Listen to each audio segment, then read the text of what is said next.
परिव्रजाचार्य अष्टो शत शतृष divine grace ऐसी भक्ति वेदांता स्वामी शिला प्रभुपाद की जय। बीबीडी फाउंडर शिला प्रभुपाद की जय। अनंत कोटि वैष्णव वृंद की जय। नामाचार्य शिला हरदास ठाकुर की जय।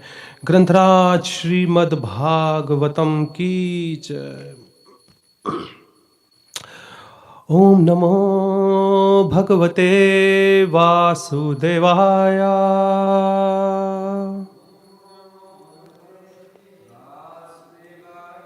ओम नमो भगवते वासुदेवाय।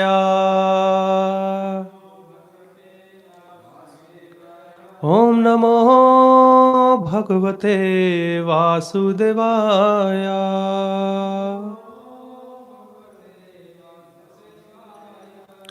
Hare Krishna, everybody. I would like to welcome you all for our today's Srimad Bhagavatam class. Today we are reading from Canto 3, the status code, chapter number 27, entitled Understanding Material Nature, and text number 28 and 29.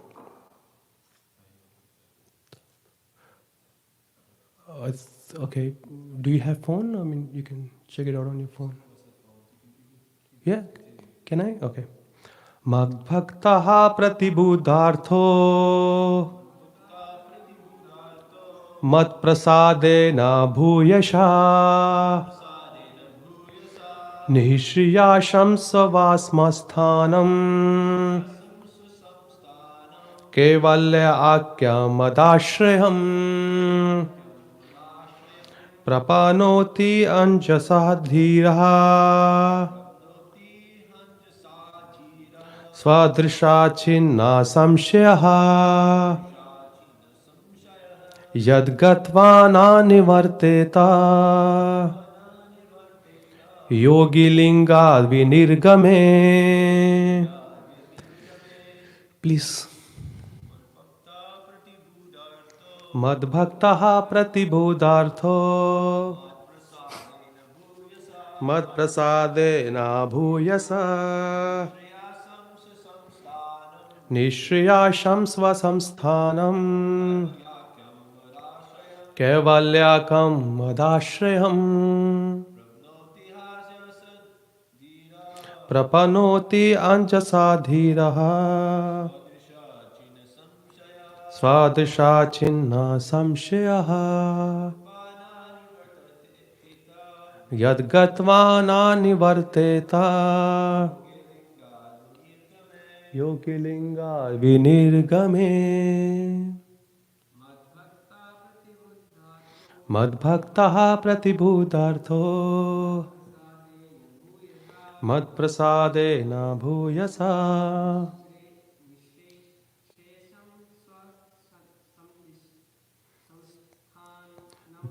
nihishriyasham svasamsthanam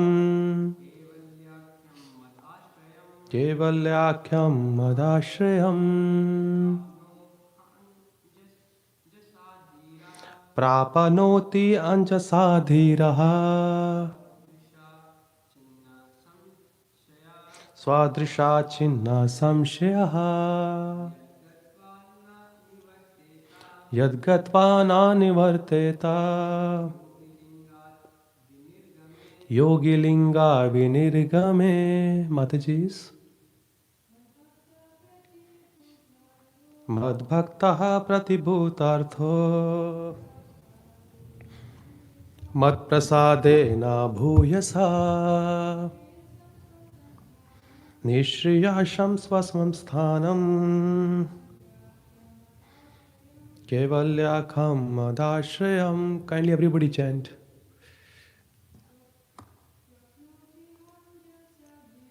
Prapanoti anjasa dhiraha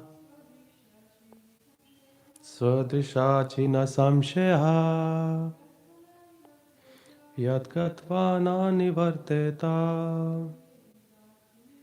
yogi linga vinirgame.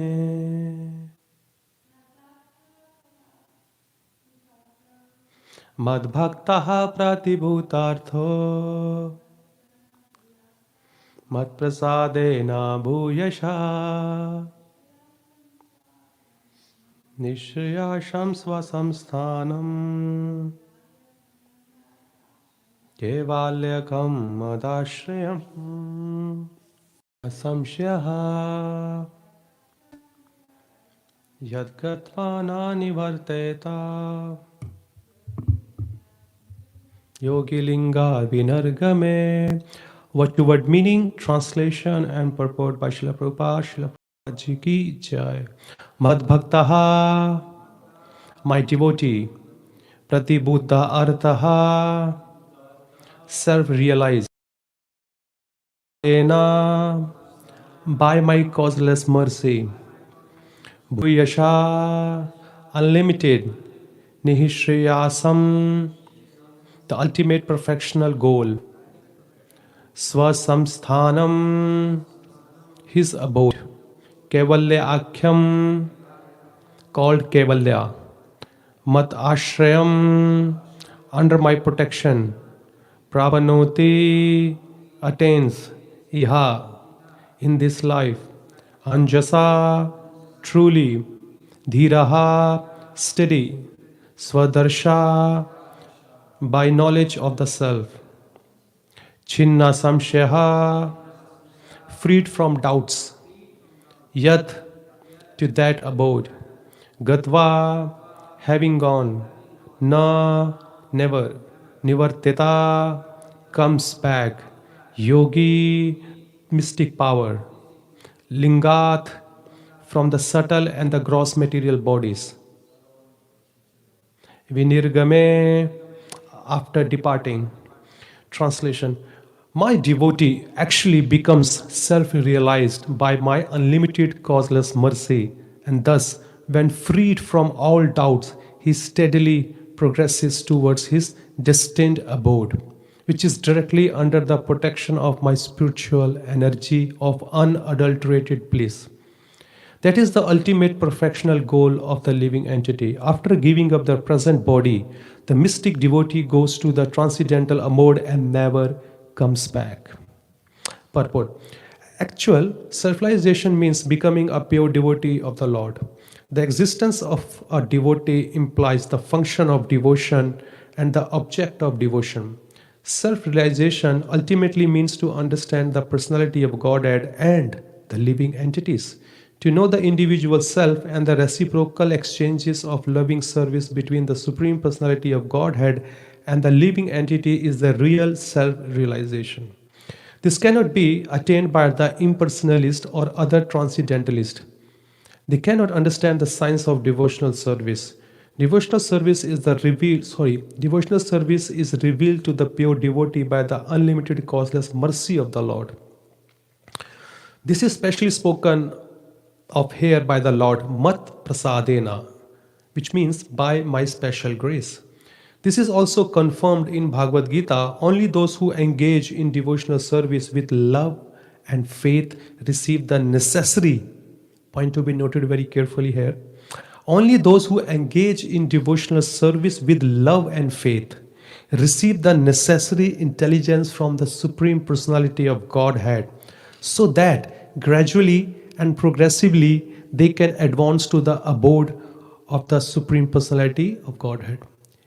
Nishriyas means the ultimate destination. Swasamsthana indicates that the impersonalists have no particular place to stay. The impersonalists sacrifice their individuality so that the living spark can merge into the impersonal effulgence emanating from the transcendental body of the Lord. But the devotee has a specific abode. The planets rest in the sunshine, but the sunshine itself has no particular resting place. When one reaches a particular planet, then he has a resting place. The spiritual soil, which is known as Kevalya, is simply blissful light on all sides, and it's under the protection of the Supreme Personality of Godhead.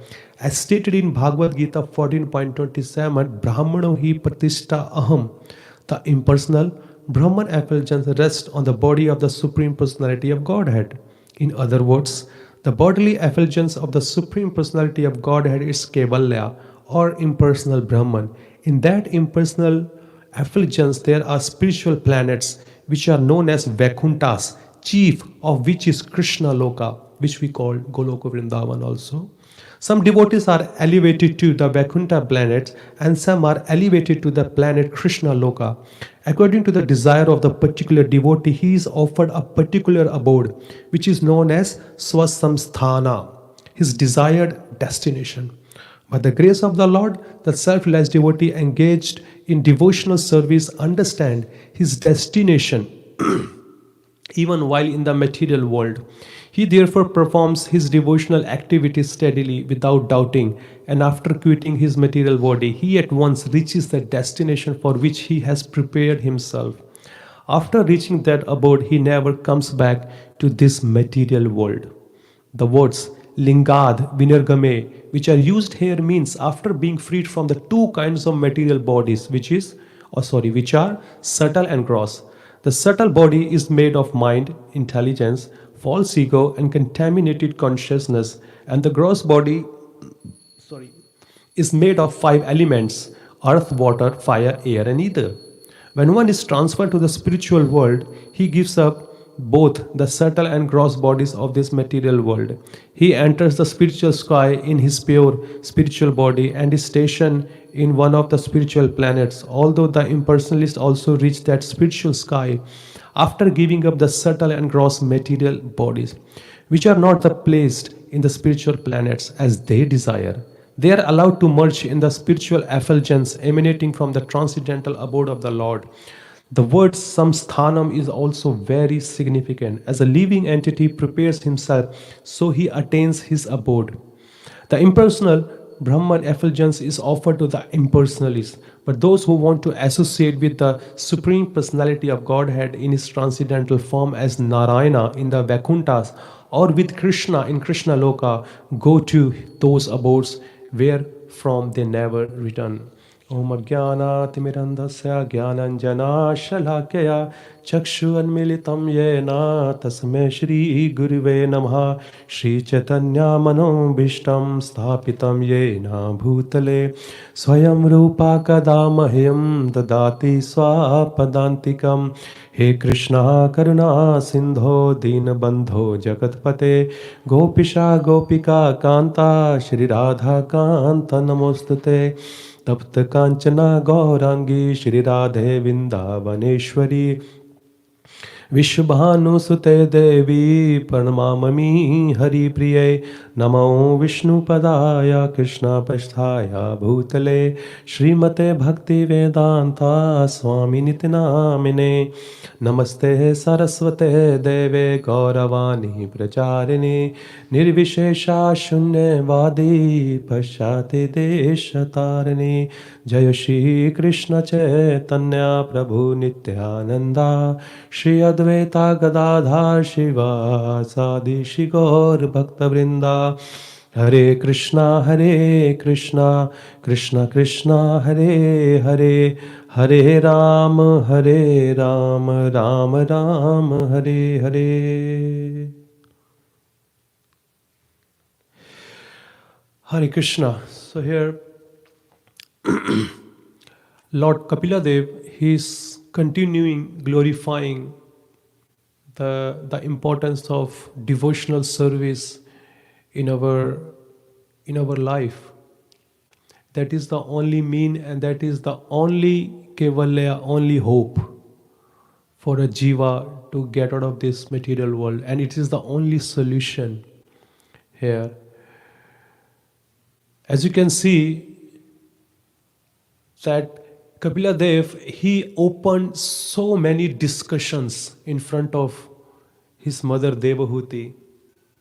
And even Mother Devahuti, she intelligently did not directly jump into the love of Godhead. She also opened many other discussion in front of her husband, of her son, which he can give them the answer. Because she wants to go very carefully on the path of bhakti. Bhakti is not all about here sentiment or gathering information alone. It is all about transformation.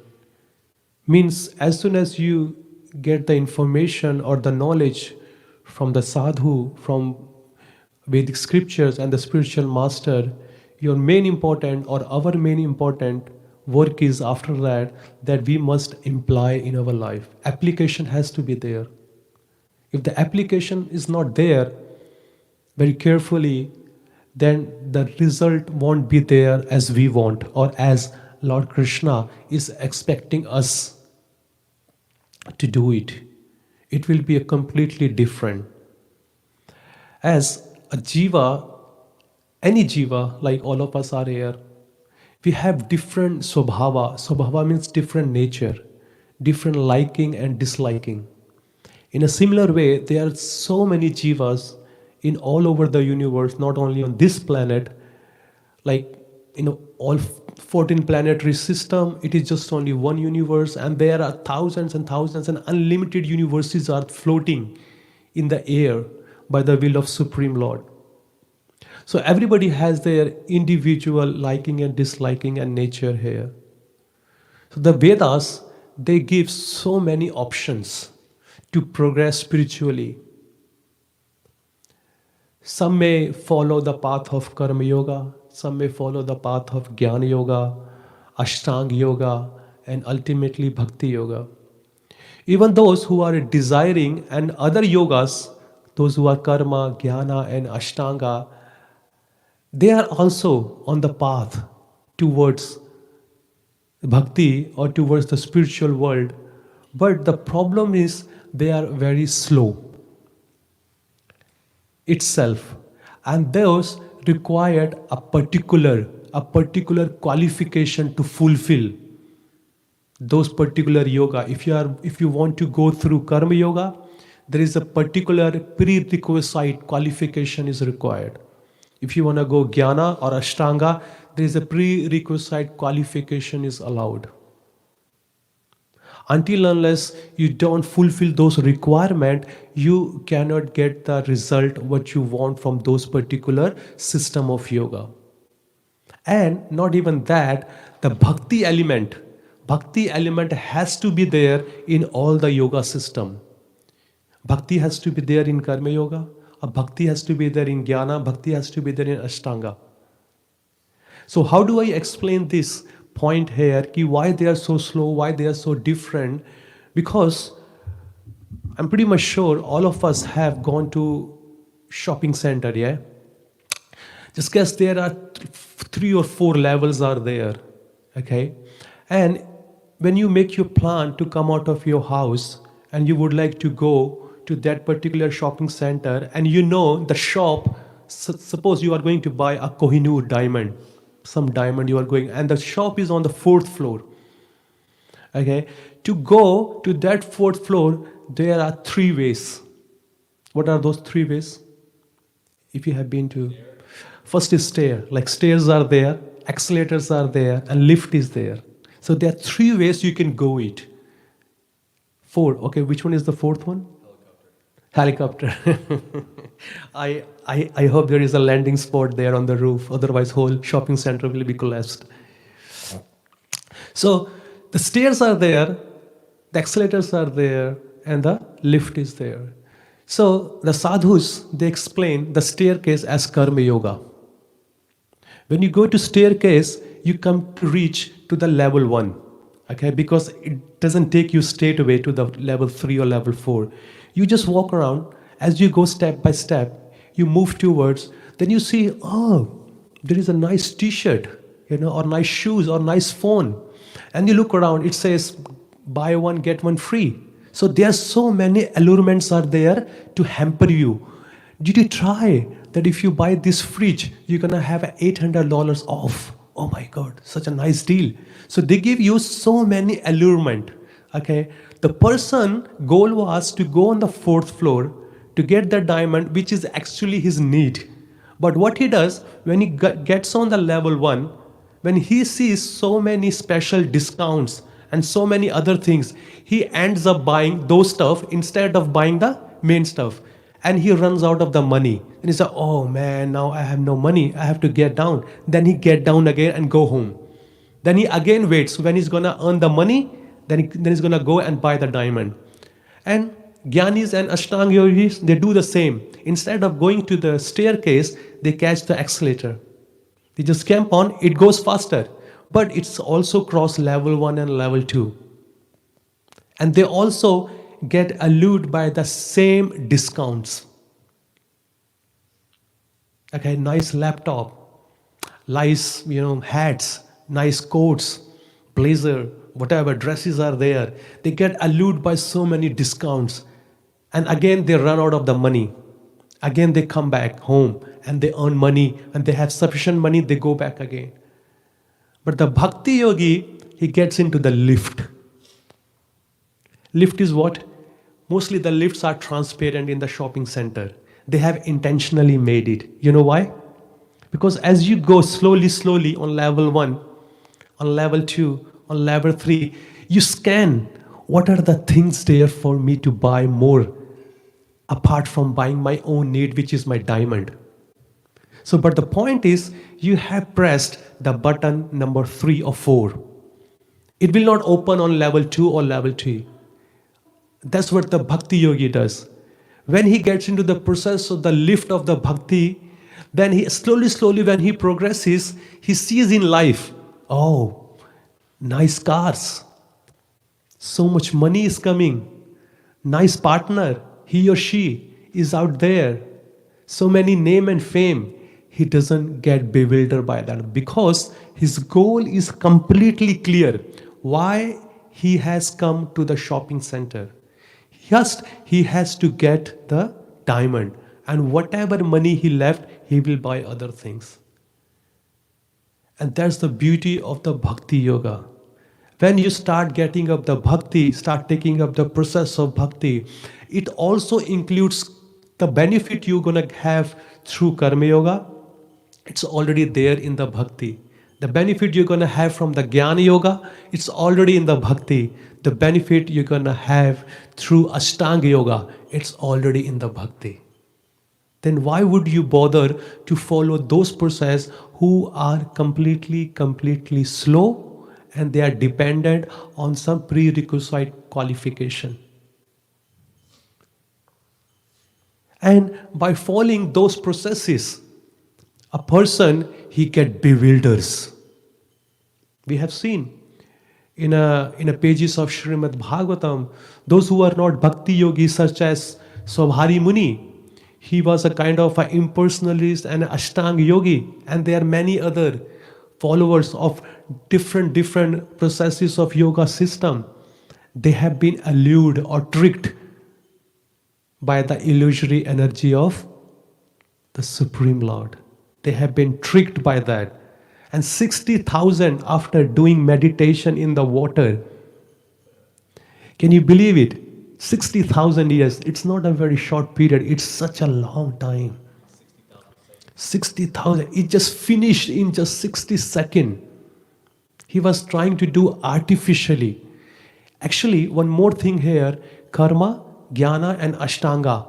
In those processes, you do your endeavor to attain the result. Point to be noted very carefully. In other processes except Bhakti, Karma, Jnana and Ashtanga, a practitioner, he himself do the endeavor, all full endeavor he does from his side to attain the result. But in Bhakti, he just only desire. And Krishna, he says, I give him through my causeless mercy. That's what he's saying in today's verse here. By my unlimited causeless mercy, the person becomes freed from all doubts by my causeless mercy. Because it is the effort of the Supreme Lord. See, we all are being in the well of this material world. Okay, you are really dark, deeper in there, and you're trying to call out so many people from the bottom to the top that somebody can help me. Okay, and this one person comes, he throws the rope. He says, okay, this is a rope, you come out. And you catch the rope and you're trying to pull yourself off. How much strength do you have that you can make yourself out of the well? How much strength do you have? Can you? Very little, very tiny, because you yourself are tired being into this this material well, that you are so afraid, you have no strength, you have no intelligence, how can you get out? It is just rope has been thrown, and that rope is thrown by Karma Yoga, Jnana Yoga and Ashtanga Yoga. But a Bhakti Yogi comes, he throws the rope, he only says one thing. You know what that thing? Just hold on to it. You don't have to do anything. Just hold on to it. I will pull you up. Then how fast you can come out of this well? It's just a matter of few seconds or few minutes maximum. Because he himself is strong enough, because he's outside of the material world. And that is the duty of a spiritual master and Lord Krishna. Or you can say Lord Krishna and his pure representative. What they do, they hear the voice in the well. There are so many jivas are just, struggling in this material well. They throw the rope. They only say, Prabhuji, Mataji, just hold on to it. You don't have to do it. Just hold on to it. And I will pull you up as quickly as possible. But what we do, as soon as they pull up us very quickly and we start seeing the light. Oh, I was in the dark. Now I'm seeing the light. As soon as we see the light, hey, light is here. And we leave the rope and we again, boom, back into the well. So that's what we again and again we are struggling in the material world. As soon as we start having some kind of a taste, some kind of adoration, through our bhakti process, some name, fame, some wealth, some position, and we start thinking, oh, we don't need this process. The purpose I was here for, I have already achieved it. And as soon as we leave that rope, again we are back into this well. Boom. And the beauty of Srila Prabhupada is, if we have studied very carefully in our Bhakti Shastri and Bhakti Vaibhav courses or Bhakti Vedanta, or if you are really intellectual to, to differentiate what is happening in Srila Prabhupada's purport, you can easily figure it out. Like Bhagavad Gita, there are 18 chapters. First chapter, it's talking about Karma Yoga. And the last 6 chapter is talking about Jnana Yoga. And the middle 6 chapter is talking about Bhakti Yoga. In any Karma Yoga, Jnana Yoga, or Ashtanga Yoga, you see Prabhupada, because it's a word of Lord Krishna, he gives Arjuna so many options. Why don't you try Karma Yoga? Why don't you try Ashtanga Yoga? Why don't you try Jnana Yoga? But ultimately, he says, no. It's not working on me. Give me something very ultimate, which is called Bhakti Yoga. So Srila Prabhupada, how he explains to the whole world, he do explain the process of Karma Yoga, but he differentiate the Karma Yoga with Bhakti Yoga. And he puts the Bhakti on top of Karma Yoga.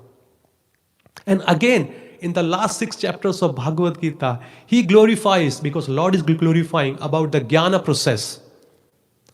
Prabhupada also opens up, if anybody is inclined to go for a Jnana process, they do follow. But what is the impediments over there, and how it is different from the Bhakti, and how Bhakti is superior to Jnana also. Then in chapter 6, Dhyana Yoga, where it's talk about the Ashtangis, Ashtang Yogis, do glorify. If you want to do this, sit on a, not very high and not very low space, put a kusha grass, figure it out on your, tip of your nose, meditate for that long, this long. And then again, Arjuna says, it's not working. Chanchalam hi manha Krishna paramatmeti balavardidam. I cannot do all these things. Then again, at the end, 647, what Lord explains? Who knows this verse? Yoginam api sarvesham mad gatir antar atmana shraddhavan bhajate yomam same yuktat mano mataha. After hearing so many, no from Arjuna's side, he says, okay, Arjun, the best yoga process is to meditate upon me. And it's only start with his chanting the holy name. In Chaitanya Charitamrita, it's mentioned that even here also in Srimad Bhagavatam, that Lord Krishna is known by 4 different things. He reveals himself. Nama, Rupa, Guna and Leela. But due to our immaturity, we straightway goes to Leela. We start assuming ourselves when we hear the story of Lord Krishna with the gopis and the other devotees here, how he is enjoying and making the pastime more beautiful.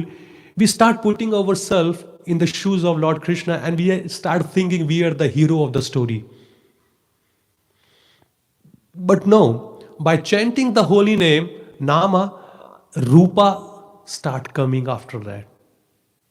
Some year of practice, our serious practice. Then when we start seeing the Rupa, then we start realizing the Guna, his qualities. And when we start realizing his quality, then the Leela will manifest in our life or in our mind. So prematurely jumping onto the other step without having a firmed, anchored on the holy name, it is very, very difficult for all of us to come out. Many times Srila Prabhupada says, if you take Krishna seriously, Krishna will also take you seriously. That means if you chant his holy name, if you do the japa seriously, then Krishna will also take you very, very seriously. If you take him loose, if you chant your japa, your service loosely, just, coming and going, just having a bliss, doing half here, half there in the morning, half in the night, and just half playing with the phone, half playing with the computer, half playing or talking with the people and doing your japa, then Krishna says, Ye yatha mam prapadyante tam statheva bhajam me aham. The way you worship me, in the same way I will also worship you. The way you reciprocate with me, that's the same way I will also reciprocate with you. So it is a very serious business because we are getting into the relationship which we have been forgotten since time immemorial. And what happens in the relationship? If we are getting, but before the love comes later on,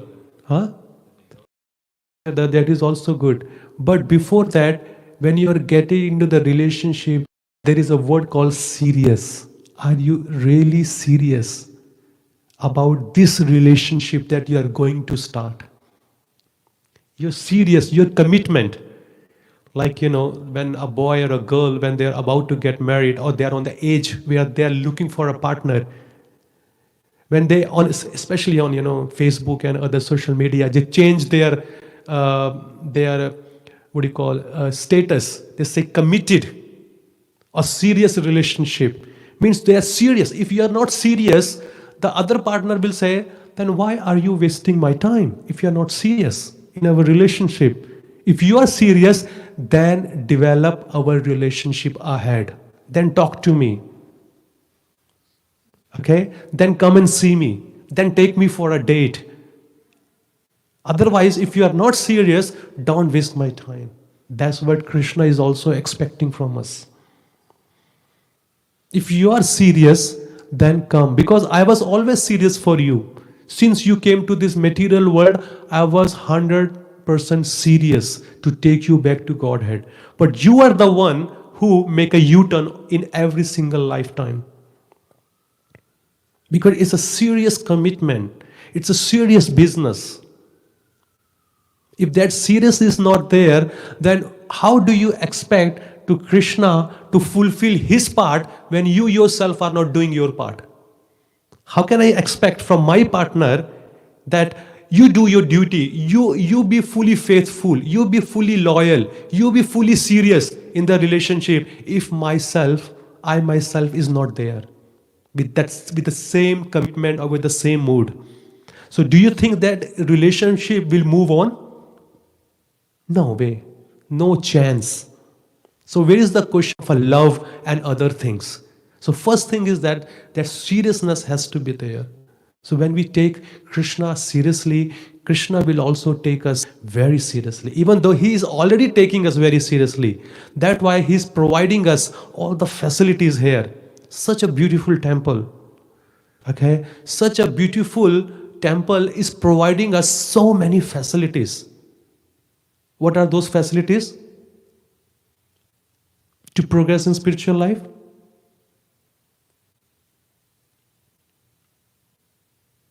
Serious commitment of reading books, doing service to him right there, to his pure devotees such as Srila Prabhupada. They all are present here. Okay? Don't think they are not present. They are actually present and they are listening, they are watching all our activities. When we see how many people are there to hear Srimad Bhagavatam, can you count? How many are there? No, just count, exact.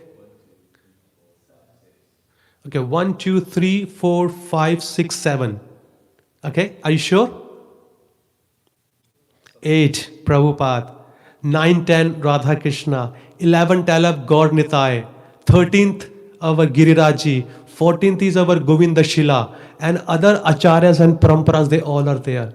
And plus, there's so many other living entities in different species. Of course, Nrsimha Dev, Panchatattva, they all are there on the, they are listening. They are noticing. Plus the living entity in the jumps around in the air, which we cannot see from our eyes, but they can see. So how many people are listening to this Srimad Bhagavatam class? And we don't know, many other people have come from different planet. Yeah, and there are so many jivas on our online internet are also there. So no, it is a very, very serious commitment. We need to take it very seriously. Otherwise, we don't have any hope. How can we get out of this world? So here Lord is saying, my devotee actually becomes self-realized by my unlimited causeless mercy. So how much causeless mercy he has given us? Nice prasadam 2-3 times a day, nice association, nice knowledge in the form of books, nice way of starting our day, 4:30 morning, and nice facilities to live, and nice beauty. See, practically, Prabhu, when I came here 304 months before, okay, when I see devotee, they have no designation. Okay, like he's a Western devotee or a white devotee or a brown devotee or black devotee. But when I see you all here, I was amazed to see. Then how come these white people, because they have no access to Krishna, to bhakti, that Prabhupada causeless mercy, the causeless mercy of Lord Krishna has dragged them near to their lotus feet. And I was talking to this, our Prabhu Narad Muni, so many times. Narad Muni Prabhu, I asked him, I said, Prabhu, what is so special in you that you have dedicated then hours and hours going on the street in a winter time, they're distributing Srila Prabhupada books. He said, I understood the essence of my life. That's why am I doing it. I mean, it is a causeless mercy or not? We have been grown up in India, we have seen this, format of everything, Krishna, bhakti, chanting this, but we never ever picked up. And how we picked up? When I went to Melbourne. And who goes to Melbourne to do bhakti? No one. They only go for one purpose, dollars, earning money, or raising their standard of living. That's all they go. If anybody is saying, no, I just went to there, no, it is all rubbish. No, you didn't. You only meant for one person. But look at that. The association of devotees was so powerful, and that was the causeless mercy of Lord Krishna. That has changed our life, more or less. Especially when you pick up at the very young age of your life. When you pick up at the young age of your life, this process, how beautiful it is.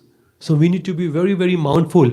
If any devotee is progressing towards the bhakti, if he or she has any impediments, any shortcomings, just overlooked it. Is it we need to intentionally overlook it, or how should we overlook it? That's why Lord says in Bhagavad Gita 9.30 and 9.31, such a beautiful verses. Api chet sadhuracharo bhajte mam ananya bhag sadhur eva samantavya samyag vyavistito hi saha. Even if my devotee has done any abominable activities, any sinful activities, I consider him sadhu. Still I consider him sadhu. Why do I do so? Because he's still firm, determined in the process of devotional service. You should not have to see him, no, he's a rascal, he's a sadhu, he's a sadhu. No, he is a sadhu. Why? Because in 931, he further explains that Shipram bhavati dharmatma swacham shantim nikachati kaunteya pratijanehi name bhakta pranashyati. The Shipram means very soon, very, very soon, he will be righteous in his practice. Whatever impediments he has, okay, it's me, he's my child. Okay, I am taking care of him. It is not you. If I am telling him sadhu, then you should also call him sadhu. Even though if he's doing anything, I will take care of him. Very soon, because he's on the process of bhakti. The only atonement, if you do anything bad, is keep chanting, keep serving.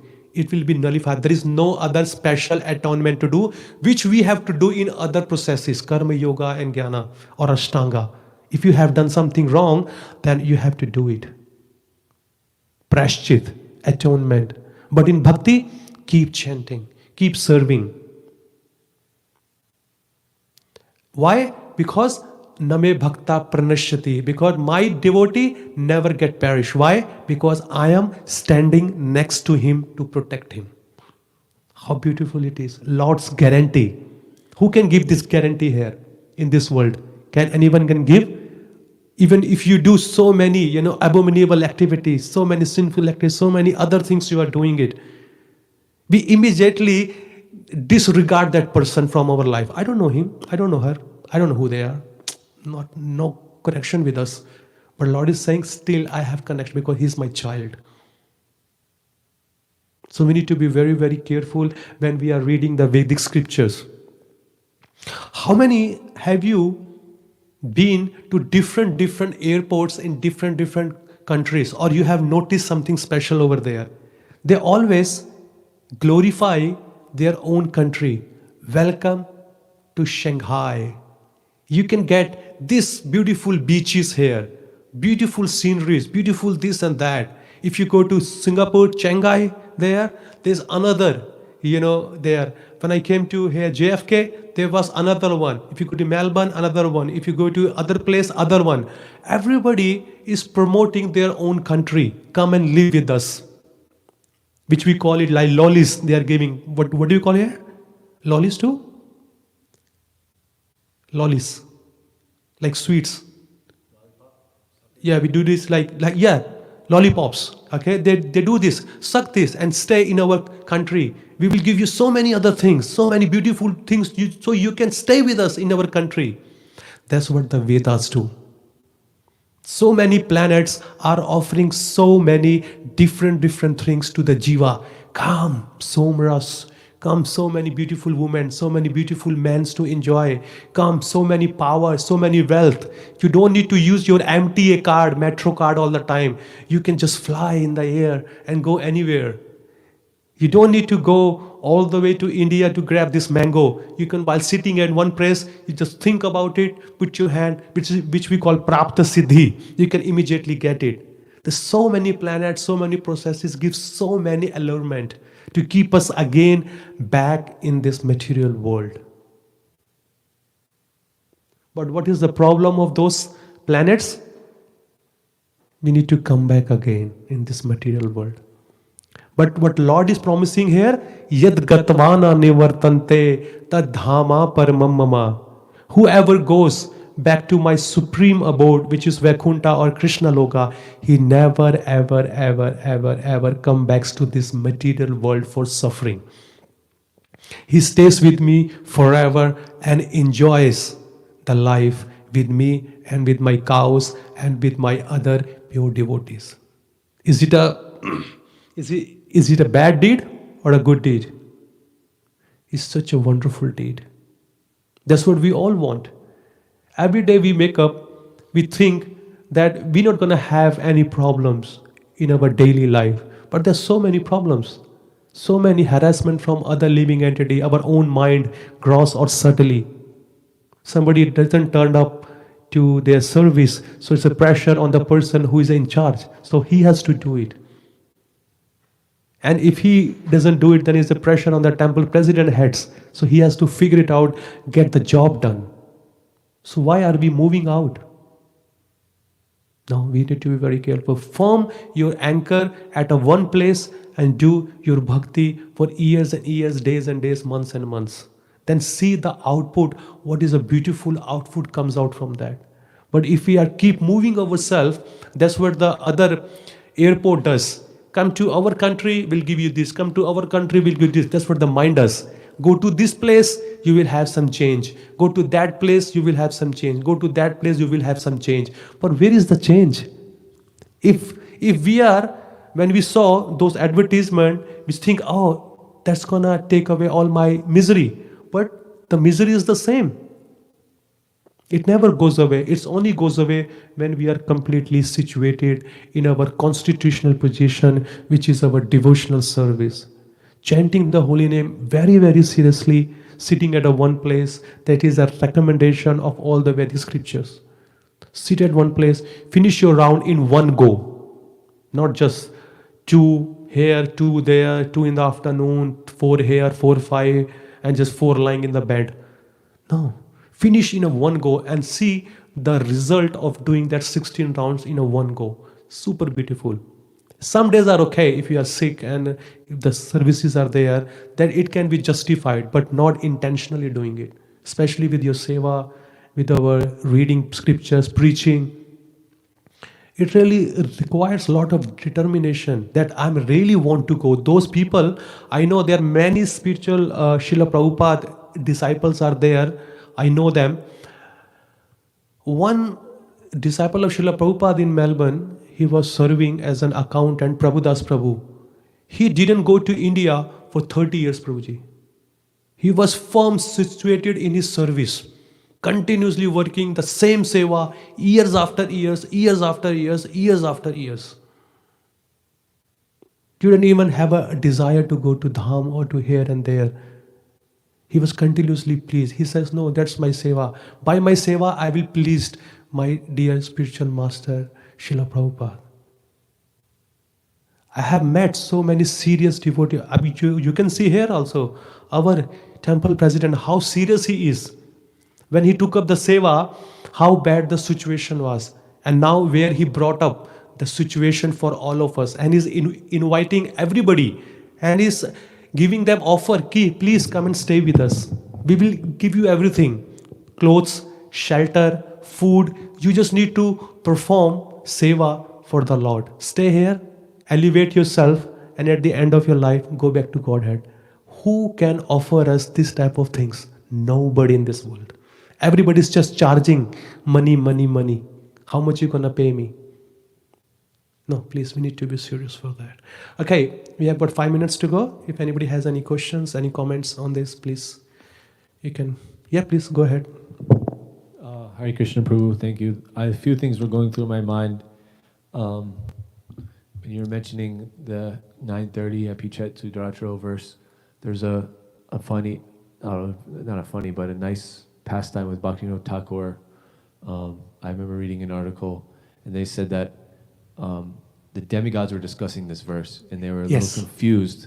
They're saying, how, if Krishna says they're sadhu and they're good, then how can they become good? Because in the next verse it says they become righteous. Yes. It doesn't make any sense. It seems like it's contradicting if they're already good.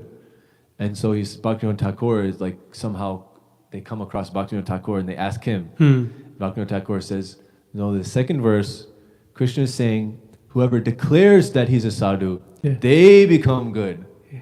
Like just by understanding how devotional service is actually working, then if you understand that, you become good. So anyways, that was going through my head. And I really liked the point of we're in the well and you need someone to throw down a rope. And it reminded me of a very funny story in Upakanya Upadesh by Bhaktisanta Saraswati Thakur called Mercy for the Earnest Only. So it's okay, it's only like one paragraph. Please go ahead.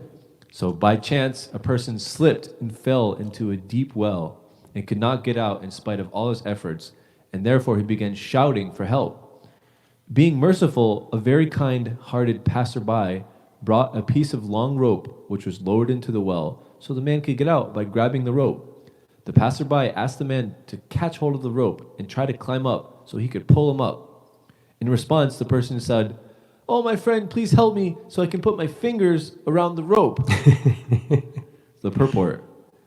Such a kind-hearted person is like the Guru or the Supreme Personality of Godhead himself. Yeah. He has already lowered a rope of rescue into the deep darkness of our ignorance. It is only by our earnest effort in holding that mercy that we can be delivered and liberated from material agonies. Yeah. Unless we extend our best efforts earnestly and qualify ourselves for the Lord's mercy, it is next to impossible that we can be rescued from our fallen condition. Yeah, it's very, very important. But what to do if you see the Jiva is really completely helpless. Have you ever felt that? That the illusory of energy of Lord Krishna is so powerful. It's harassing her in so many ways. Such as example, as soon as you start open your internet browser, okay, such as YouTube or any other, you just trying to look up something, suddenly there is a half-naked woman comes up from somewhere, advertising like a Gillette shaving cream, or some other selling the products. Well, you do sell products. Nobody's stopping you, but why being so naked there? I mean, no matter you try hard, that how much you can rescue yourself from this illusion, like which, that is the, what do you call, peaking, like a bait for the fish. It's a bait for the jivas. Hook up, hook. And by the time you realize, you are already in the pool. We think that we have out of the pool of material world. No, we are already there, just spinning around and round. So where is the hope for the jiva to get out? Because he doesn't have any mystic power. Like if you see other demigods, they have so much mystic power, so much powerful here and there. But the jiva of this earthly planet, how much powerful they are? They have no hope. The Lord is saying, only by my causeless mercy, when he sees the sincerity. It's been years and years, 40 years, 50 years, 60 years. Not so easy to come out of the illusion. Still, it gives you, no, this is the real happiness. Look at this picture. Look at this, that. Look at this, that. Such an illusion. It goes on and on and on and on. And all the spiritual, austerity we have done in our life, it just washed off in one go. I mean, I'm just facing it, I'm just noticing it every now and then.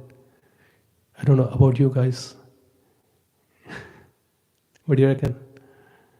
Yeah, everybody is going through, whether it's a male or a female. Okay, any other questions? Okay, if it's not, then Srila Prabhupada ki Jai, Granthara.